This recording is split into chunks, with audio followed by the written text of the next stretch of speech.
Ibuprofen, Diclofenac, Aspirin. We group them all as NSAIDs, but the choice between them depends on a sophisticated understanding of what they do inside our cells. Hey everyone, and welcome to the Pharma Mind. Today we will break down the precise science of these drugs, starting from the very beginning. Our story begins at the molecular level, with a class of proteins called enzymes, biological catalysts, a specialized tool that your cells use to build or break down substances with incredible speed and precision. The specific enzymes we're focusing on are called cyclooxygenase, or COX for short.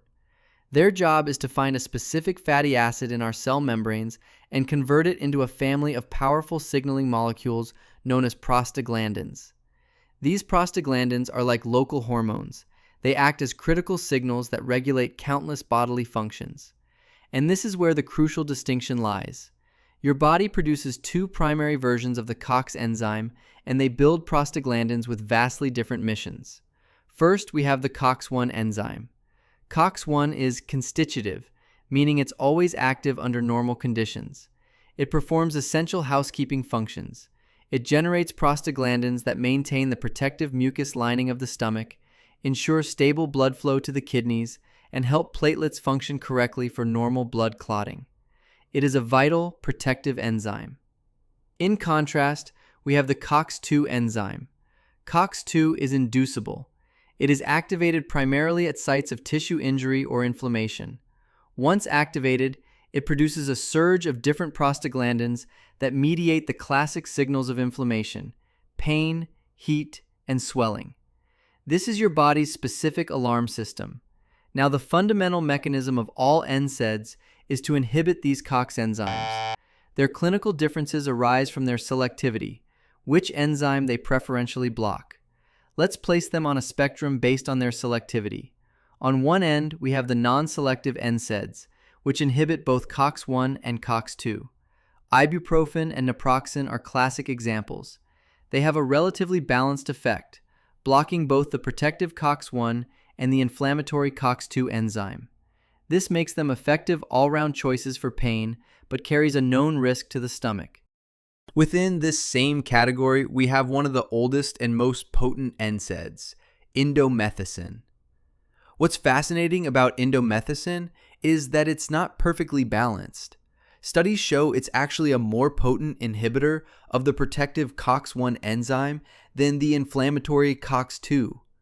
This scientific property explains why Indomethacin, while very effective, is associated with a higher rate of gastrointestinal side effects. Because of its potency and side effect profile, its use today is often reserved for specific severe conditions, like acute attacks of gout. Then there is aspirin. At pain-relieving doses, it is also non-selective. However, it uniquely, irreversibly inhibits the COX-1 in platelets, granting it a permanent anti-clotting effect that no other common NSAID possesses, making it a cornerstone of cardiovascular prevention. Next on the spectrum are the COX-2 preferential inhibitors. This crucial middle category includes some of the most prescribed drugs for chronic inflammation, like Diclofenac and Meloxicam. These drugs are engineered to have a greater affinity for blocking the inflammatory COX-2 enzyme over the protective COX-1. This preference makes them potent anti-inflammatory agents, especially for conditions like arthritis. While they generally offer a lower risk of stomach issues than ibuprofen, that risk is still very much present and must be managed. It's also important to know that each carries a unique safety profile. Diclofenac has been associated with cardiovascular risks, while other drugs in this class, like nimesulide, have been linked to liver toxicity, restricting their use in some countries. Finally, at the far end of the spectrum are the highly selective COX-2 inhibitors, a class of drugs known as the Coxibs. The primary examples available globally are Celecoxib, Celebrex, and Etoracoxib, Arcoxia.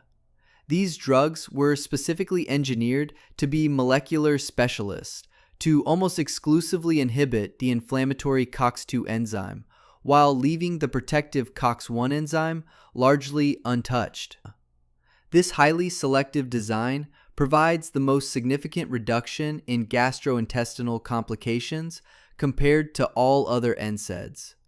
However, this high selectivity has been a topic of intense study regarding cardiovascular risks, meaning a physician must carefully weigh all the benefits and risks for each individual patient before prescribing them. So, the choice of an NSAID is a precise clinical decision. It's a sophisticated balance between targeting the inflammatory COX-2 enzyme while trying to spare the protective COX-1 enzyme. Every drug on this spectrum strikes that balance differently, resulting in a unique profile of efficacy and risk. Let's recap the mission of each class in one simple visual. Non-selective, like ibuprofen and indomethacin. These block both the protective COX-1 and the inflammatory COX-2, a powerful but blunt approach. COX-2 preferential, like Diclofenac and Meloxicam. These are more targeted, hitting the inflammatory COX-2 harder than the protective COX-1. Highly selective, the Coxib class. These are specialists designed to almost exclusively block the inflammatory COX-2, sparing the Housekeeper. If you found this video valuable, please support the channel with a like, and be sure to subscribe to the Pharma Mind for more upcoming videos.